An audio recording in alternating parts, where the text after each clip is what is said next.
Nous avons vu qu'il était important de bien équilibrer les repas, de façon à ce que l'apport énergétique des repas soit le plus proche possible de nos besoins. Donc là, vous avez une pyramide alimentaire qui vous donne quelques informations concernant les bonnes pratiques alimentaires. Donc, si on regarde ça, tous les produits qui sont situés tout en haut de la pyramide, les aliments gras et ou sucrés, les boissons sucrées et ou boissons alcoolisées, doivent être consommés en petite quantité.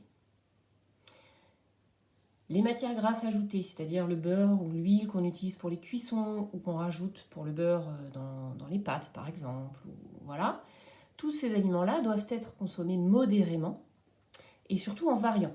C'est-à-dire qu'on ne doit pas toujours utiliser la même huile ou toujours utiliser de l'huile ou du beurre ou inversement. Les viandes, poissons, d'une part, doivent être consommées 1 à 2 fois par jour en alternant, et les produits laitiers 2 à 3 fois par jour. Yaourt, crème fraîche, fromage. Les féculents, le pain, pommes de terre, les pâtes, par exemple, tout ce qui contient de la farine également, à chaque repas. Et les fruits et légumes, alors on dit 5 portions par jour, voilà. Donc il faut consommer des fruits et légumes à chaque repas, on va dire, c'est important.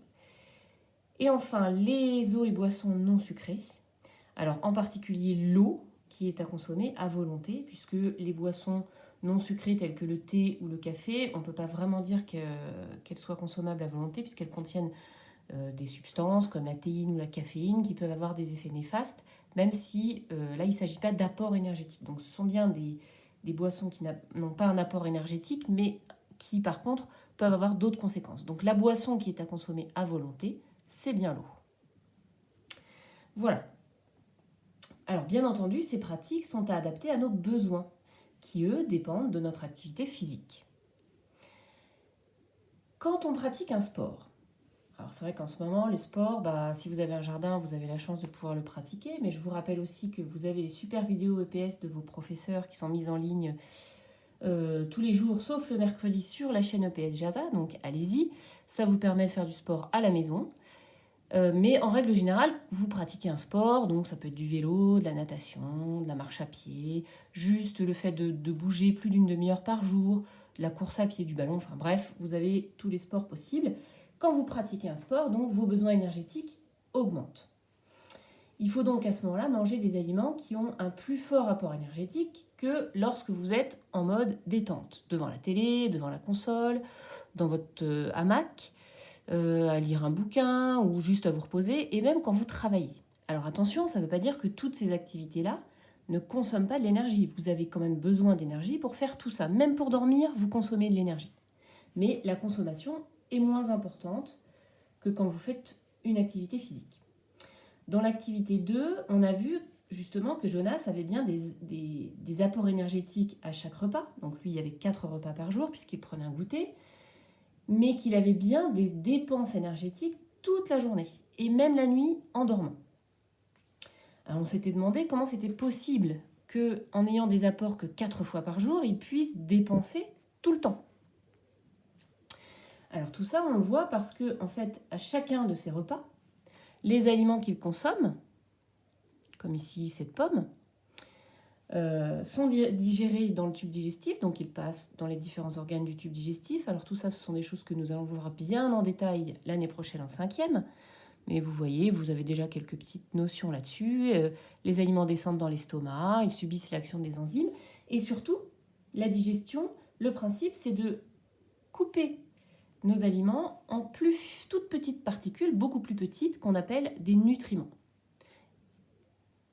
Voilà, on voit le détail un petit peu de l'estomac. Donc sur la petite vidéo de l'activité 2, vous voyez ces aliments qui étaient coupés en plus petits morceaux, donc en nutriments.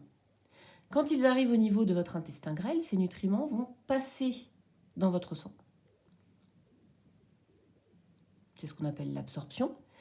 Et le sang, c'est un transporteur. Donc le sang, il va ensuite diriger, emmener tous ces nutriments à vos différents organes qui pourront alors les utiliser pour fabriquer de l'énergie, et ce jusqu'au prochain repas, c'est-à-dire jusqu'au prochain apport.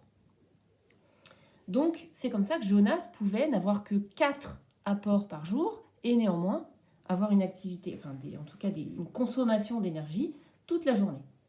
Alors il faut faire attention à une chose, c'est que certains nutriments, comme par exemple les lipides, peuvent être stockés. C'est-à-dire que si on en consomme trop, plus qu'on en dépense, l'organisme va les stocker. Et parfois, il les stocke sous forme de graisse. Donc, avoir des apports systématiquement supérieurs à nos dépenses, je dis bien systématiquement, parce que ce n'est pas une fois, évidemment, qui cause des problèmes, mais avoir des apports systématiquement supérieurs ou trop souvent supérieurs à nos dépenses peut entraîner des problèmes, une prise de poids et des problèmes donc liés au surpoids. Donc c'est important d'équilibrer, c'est bien important d'équilibrer ces apports à ces dépenses.